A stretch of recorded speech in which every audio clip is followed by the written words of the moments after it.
Kalau berita ini benar ya, ini Pak Pendeta Monopulu ini ya kalah-kalah teroris kawan-kawan ya. Dan ternyata ini gara-gara video kesaksian. Kesaksian seorang muslim yang masuk Kristen, dia bersaksi tentang imannya, karena kesaksian itu, Pendeta Yusuf Monopulu harus ditangkap paksa.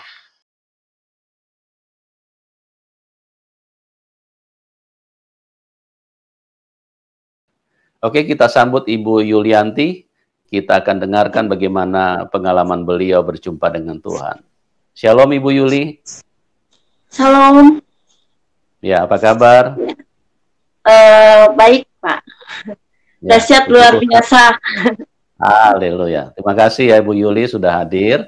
Dan teman-teman, Ibu Yuli pada kesempatan ini akan menceritakan bagaimana luar biasanya Tuhan Yesus dan apa yang Tuhan Yesus telah kerjakan di dalam hidupnya. Oke, waktu dan tempat saya serahkan kepada Ibu Yuli. Silakan Ibu. Ya, terima kasih. Latar keluarga saya, keluarga Muslim, dan bukan hanya Muslim, keluarga saya itu okultismenya sangat kental sekali. Dan latar belakang saya mengikuti Tuhan Yesus. Pada waktu saya SD kelas 3, sekitar 9 tahun atau 10 tahun, saya mengalami sakit. Sakitnya itu luar biasa parah. Dulu sakit itu dinamakan muntaber, atau sekarang mungkin diare ya. Nah, saya mengalami sakit penyakit itu sekitar 1 atau 2 minggu. Saya di situ sering BAB, bahkan bukan hanya itu aja. Saya muntah-muntah, dan sampai saat pada waktu itu sakit saya sangat parah sekali karena saya kekurangan cairan. Banyak cairan dalam tubuh saya. Saya terbaring lemas, dan pada saat itu pun keluarga saya, mama saya tidak sanggup membawa saya ke rumah sakit dikarenakan keluarga saya itu tidak mampu. Nah, dari keluarga saya, terutama nenek kakek saya dari bapak saya, sangat kental sekali dengan okultismenya. Pada waktu itu saya hanya dikasih sering bakar kemenyan, dan mereka mendoakan dengan cara mereka. Mereka berdoa kepada Allah mereka supaya Allah mereka itu menyembuhkan saya. Tetapi bukan kesembuhan yang saya terima, penyakit saya semakin hari semakin parah. Dan secara manusia saya itu tidak akan hidup lagi gitu. Tetapi pada waktu itu pun nenek saya, kakek saya, karena kebetulan kakek nenek saya itu adalah seorang hamba Tuhan, dia itu datang menjenguk saya karena dia mendengar kabar saya sakit. Nah, setelah melihat saya yang terbaring lemas, saya tidak berdaya, saya kekurangan cairan pada saat itu, kakek saya tergerak dengan adanya belas kasihan dalam hatinya, dan tidak berpikir panjang pada waktu itu. Mereka mendoakan saya dan membawa saya ke rumah sakit pada waktu itu. Saya dirawat di rumah sakit Dustira Cimahi selama 3 hari 3 malam. Di situ kakek nenek saya mendoakan saya terus dengan membawa nama Tuhan Yesus. Karena keluarga saya itu tidak mempercayai sama sekali kepada Tuhan Yesus. Tetapi di situ mujizat Tuhan nyatakan kepada saya. Berangsur-angsur saya sembuh dengan perawatan dokter, dengan infusan yang dokter berikan. Berangsur-angsur saya sembuh, dan Tuhan Yesus di situ sungguh luar biasa. Dia menyatakan mujizatnya luar biasa dalam kehidupan saya. Setelah hari yang kelima, saya dibolehkan pulang oleh dokter. Saya pulang, dan saya kembali dirawat oleh ayah saya, mama saya. Nah, dalam waktu yang tidak lama pulangnya saya dari dokter, sekitar 2 atau 2 minggu, nenek saya dan kakek saya kembali lagi menjenguk saya, melihat keadaan saya. Apakah saya keadaannya sudah membaik dan sembuh atau seperti apa gitu. Ya puji Tuhan, pada saat itu saya mengalami kesembuhan daripada Tuhan Yesus. Nenek saya bersyukur, dia mendoakan saya, tetapi ada sesuatu yang luar biasa yang Tuhan rencanakan dalam kehidupan saya. Pada waktu itu nenek saya bukan hanya menjenguk saya, tapi dia meminta saya untuk saya dipelihara, saya dirawat dan hidup bersama dengan dia gitu. Nah, pada waktu itu pun mama saya mengalami dilema ya. Karena saya anak pertama dari 6 bersaudara. Siapa sih seorang ibu yang mau memberikan anaknya, apalagi anak yang pertama? Di situ mama saya sampai nangis gitu. Mama saya bingung, apakah harus memberikan saya kepada nenek saya atau tidak. Nah, akhirnya keluarga dari papa saya dan papa saya juga bilang, ya udah berikan saja, karena nenek saya mau merawat saya dengan baik, menyekolahkan saya dengan baik, dan mau mendidik saya dengan baik. Ya akhirnya singkat ceritanya saya dirawat dan tinggal bersama dengan nenek saya diajarin tentang firman Tuhan, diajarin juga tentang Tuhan Yesus. Nah, pada waktu itu saya masih kecil, sekitaran umur 10 tahunan, jadi saya hanya ikut-ikutan saja gitu, belum mengenal Tuhan Yesus secara pribadi. Nah, setelah itu saya mulai semakin dewasa, saya menyerahkan diri saya kelas 3 SMP untuk dibaptis. Dan puji nama Tuhan, Tuhan Yesus sungguh baik ya dalam kehidupan saya. Karena pada waktu itu, di saat saya mengalami sakit penyakit itu, secara manusia saya udah dikatakan mungkin udah mau mati ya, karena sakitnya itu sangat parah sekali gitu. Nah, setelah itu saya semakin dewasa, nah di situ ada tantangan yang saya alami yang luar biasa. Secara manusia menyakitkan hati saya. Bukan saja tantangan daripada orang lain yang membuli saya, yang menganggap saya itu kafir. Karena saya itu orang Kristen, saya itu diacukan, saya itu seperti tidak dianggap gitu. Dan pada waktu itu pun Tuhan Yesus selalu menolong saya, Tuhan Yesus selalu menguatkan saya. Dan yang paling menyakitkan, tantangan yang saya alami setelah saya mengikut Tuhan Yesus dan menyerahkan kehidupan saya dengan sepenuh hati saya, yaitu dari orang tua saya sendiri. Saya mengalami tantangan daripada ayah saya dan orang tua saya. Pada waktu itu, saya main ke rumah mama saya, karena kebetulan rumah mama saya dengan nenek saya itu nggak berjauhan. Jadi saya jalan kaki pun saya bisa sampai ke rumah mama saya. Tiba-tiba ayah saya mengatakan kepada saya, "Yuli, kamu itu anak yang gagal. Kamu anak yang tidak berguna. Kamu anak yang durhaka." Karena kenapa? Karena saya itu beda dengan mereka. Saya mengikuti dan saya ikut dengan nenek saya. Saya menjadi orang Kristen. Saya menjadi anak yang mengenal Tuhan. Sementara mereka sangat fanatik sekali pada waktu itu. Saya pada waktu itu bingung gitu ya, kenapa mereka itu kok bilang saya itu anak yang gagal gitu. Sementara saya melihat ke dalam diri saya itu sempurna kok gitu, nggak ada kegagalan gitu ya. Pada waktu itu saya menangis Tuhan. Saya merasa sakit sekali gitu hati saya. Kenapa orang tua saya, ayah saya sendiri mengatakan saya itu sebagai anak yang gagal, durhaka, anak yang tidak berguna gitu, anak yang tidak mau mengikuti mereka gitu. Karena saya tetap gitu, pendirian saya tetap ikut Tuhan, dan saya tidak mau beralih ke yang lain gitu.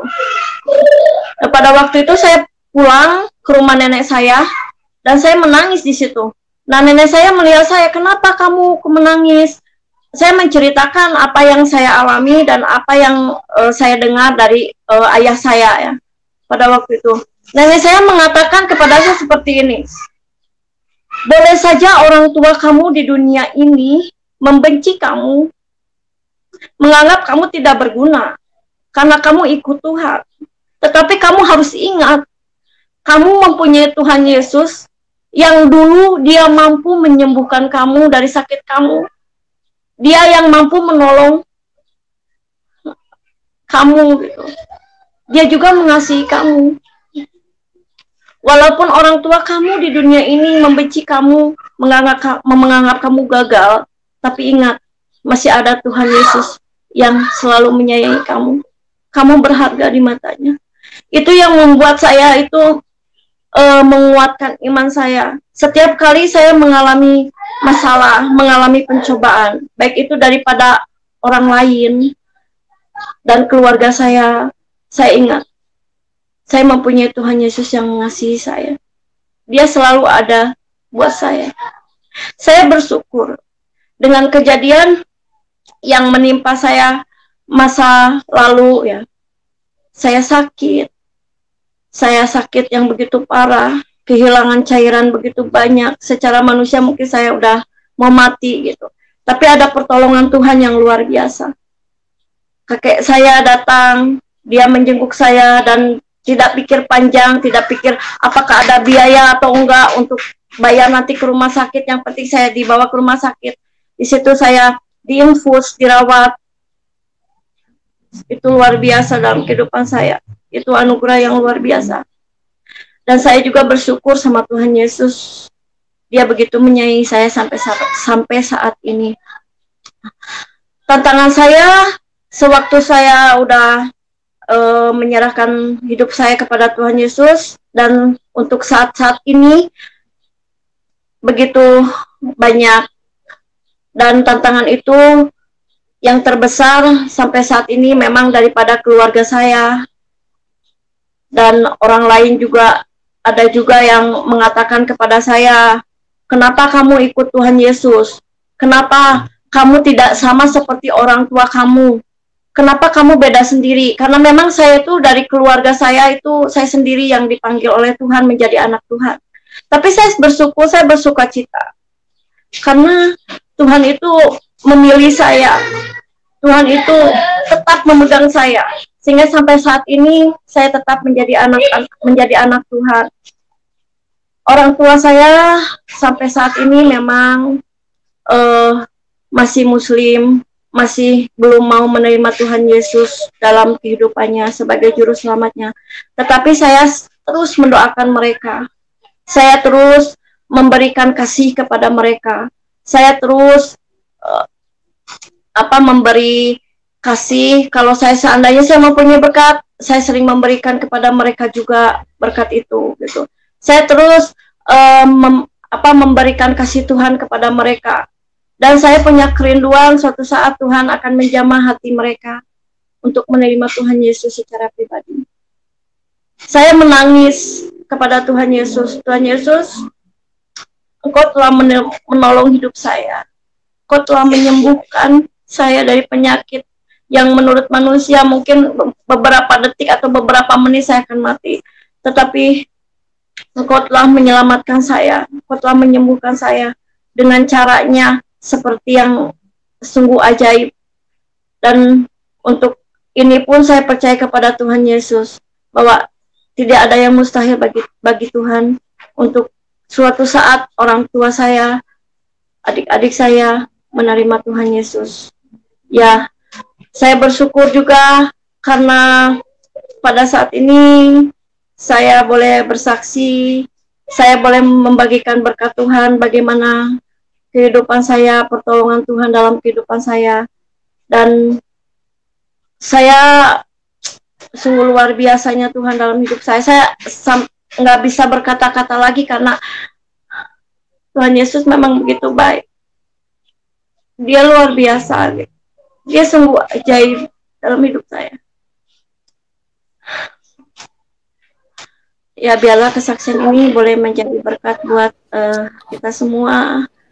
Jadi dikala kita mengalami masalah, kita harus tetap percaya kepada Tuhan Yesus. Dan saya dalam iman saya, dalam hidup saya, sampai kapanpun saya tidak akan meninggalkan Tuhan Yesus. Bahkan sampai saya dipanggil oleh Tuhan Yesus, saya akan tetap mengikut Tuhan Yesus. Sekalipun saya di dalam keluarga saya sendiri yang menjadi anak Tuhan, tapi saya yakin dan percaya suatu saat orang tua saya, mama, papa saya, adik-adik saya juga akan dimenangkan, akan dijamah oleh Tuhan Yesus. Karena doa-doa saya, Tuhan pasti akan jawab. Saya percaya Tuhan Yesus dahsyat, Dia luar biasa. Amin. Ya, puji nama Tuhan. Dan Sobat Waras silakan ya memberikan komentar yang waras dan kita doakan ya supaya Pak Pendeta Manubulu ini dapatkan keadilan ya. Ya, dan saya heran ya ketika ada seorang mualaf yang bernama Agustan Kentuti Alkitab, ya polisi diam saja, Polda Jabar diam saja, nggak bereaksi apa-apa. Padahal laporan terhadap si Agustan ini sudah ada gitu. Lalu ketika Julius HMC ya yang juga melakukan penistaan terhadap Yesus ya sudah dilaporkan juga oleh pendeta MYM, sampai sekarang nggak ada tanggapan atau belum ditersangkakan si siapa nih Julius HMC ini. Ada apa dengan hukum di negeri ini kawan-kawan? Kok sampai begitu mengerikan ya seorang Manubulu ini beritanya kawan-kawan. Jadi ini bukan ini ya, ini sinar keadilan ya, berani tajam berimbang. Jadi saya bukan memberitakan hoax, tapi berita ini ada ya, terlepas apakah ini benar atau tidak. Ini ya silakan ya dikonfirmasi oleh kepolisian. Viral ya, upload kesaksian orang Kristen di YouTube.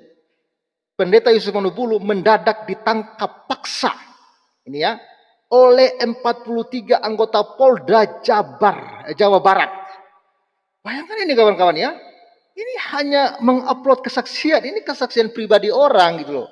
Yang dia bersaksi bagaimana Tuhan menjamah hidupnya, dia percaya Yesus. Kok gara-gara kesaksian itu orang harus dijerat hukum? Saya juga masih bingung ini kawan-kawan ya. Ya bandingkan dengan Kainama yang bersaksi palsu dusta tentang dia pernah kuliah di ini di itu, nggak ada yang menangkap Kainama sampai sekarang. Bahkan ada lagi ustadz yang hitam-hitam itu kayaknya dari mana itu ya, yang katanya dia di Vatikan, nggak ada yang menangkap. Lalu si Ko Stephen ya yang sudah mati itu ya juga bersaksi bahwa dia katanya pernah jadi apa itu ya, frater ya dari Katolik lah segala macam, tapi nggak ditangkap juga. Itu sebenarnya lebih mengerikan berita hoax yang mereka tampilkan gitu loh ya. Ini ya Yusuf Manubulu ya mendadak ditangkap paksa oleh 43 anggota Polda Jawa Barat ya. Ini 4 jam lalu ya. Ya, kita ini sudah dilihat oleh 488 orang dan kita lihat dulu bagaimana informasinya. Nanti saya akan tampilkan videonya. Seorang pendeta digeruduk dan ditangkap paksa. Ini kalimatnya ya. Ditangkap paksa secara mendadak oleh sebanyak 43 anggota kepolisian. Ini kala-kala teroris ya.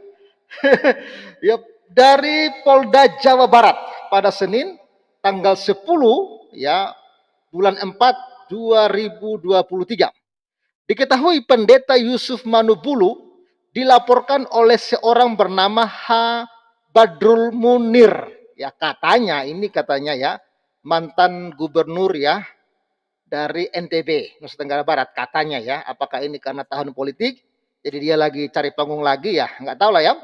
Di Polda Jawa Barat pada 7 April 2023. Jadi laporan tanggal 7 April ditangkap tanggal 10 ya. 789 cuman sekitar 3 hari. 3 hari langsung ditangkap. Ngeri nggak ini kawan-kawan ya? Ini ditangkap 7 April 2023 dengan dilaporkannya tanggal 7 April 2003 dengan nomor laporan LPB 15175/4/2023 SPKT Polda Jawa Barat. Pendeta Yusuf Manubulu ditetapkan sebagai tersangka dalam dugaan tindak pidana sara dan berita bohong melalui sosial media YouTube. Jadi ternyata menampilkan orang yang bersaksi itu bisa jadi sara loh. Ya, menampilkan orang yang bersaksi kesaksian pribadi dia kok bisa dituduh hoax gitu kan ya. Ya, pendeta Yusuf Manubulu yang menyiarkan kesaksian ini ya, kesaksian seorang jemaah Kristen yang baru menjadi Kristen bernama Ibu Yuli di channel YouTube Yusuf Manubulu dengan judul "Sekalipun ayah bilang saya kafir, saya bilang saya anak durhaka, ayah bilang saya anak durhaka, saya tetap ikut Tuhan Yesus." dituduh melakukan penyebaran hoaks. Link YouTube saya akan berikan videonya sebentar ya. Jadi gara-gara video ini, sekalipun ayah bilang saya kafir, ya ayah bilang saya anak durhaka, saya tetap ikut Tuhan Yesus, itu dituduh menyebarkan hoaks.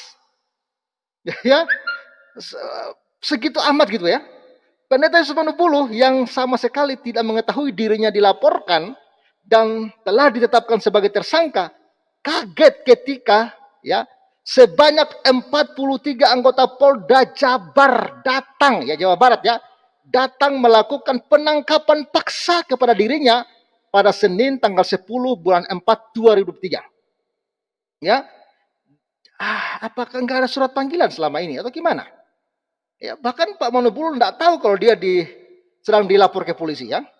Di dalam surat ya perintah penangkapan yang ditandatangani oleh Direktur ya Reserse Kriminal Khusus Polda Jawa Barat, Kombes Pol Denny Oktavianto, SIK MH, kepada Kombes Pol Riki Aris Setiawan, STMH, ya, tertanggal 10 April 2003, tercantum nama sebanyak 43 anggota polisi untuk menangkap pendeta Yusuf Manubulu serta melakukan penggeledahan badan ya atau pakaian tersangka. Dalam surat itu pendeta Yusuf Manubulu ditetapkan sebagai tersangka dengan nomor STAP ya garing 14 garing UV garing res 2.5 2023 di Treskrimsus tanggal 10 April 2023. Advokat ya Sandi Eben Eser Situnggir yang dihubungi oleh pendeta Yusuf Manubulu untuk mendampingi mengungkapkan pendeta Yusuf Manubulu tidak mengetahui sama sekali bahwa dirinya dilaporkan di Polda Jawa Barat. Berarti selama ini nggak ada surat pemanggilan gitu ya. Sampai-sampai dilapor tanggal 7, ditangkap tanggal 10. Ini menurut informasi yang saya baca ya. Juga tidak pernah mendapat pemanggilan pertama dan pemanggilan kedua. Jadi nggak ada ini proses hukum seperti apa? Jadi nggak ada pemanggilan. Laporan yang di Polda Jawa Barat tertera tanggal 7 April 2023 dan pada Senin tanggal 10 April ditetapkan sebagai tersangka dan langsung dilakukan penangkapan hari itu juga. Tutur Sandi Eben Heser Situnggir kepada wartawan pada Rabu tanggal 12 bulan 4 2023.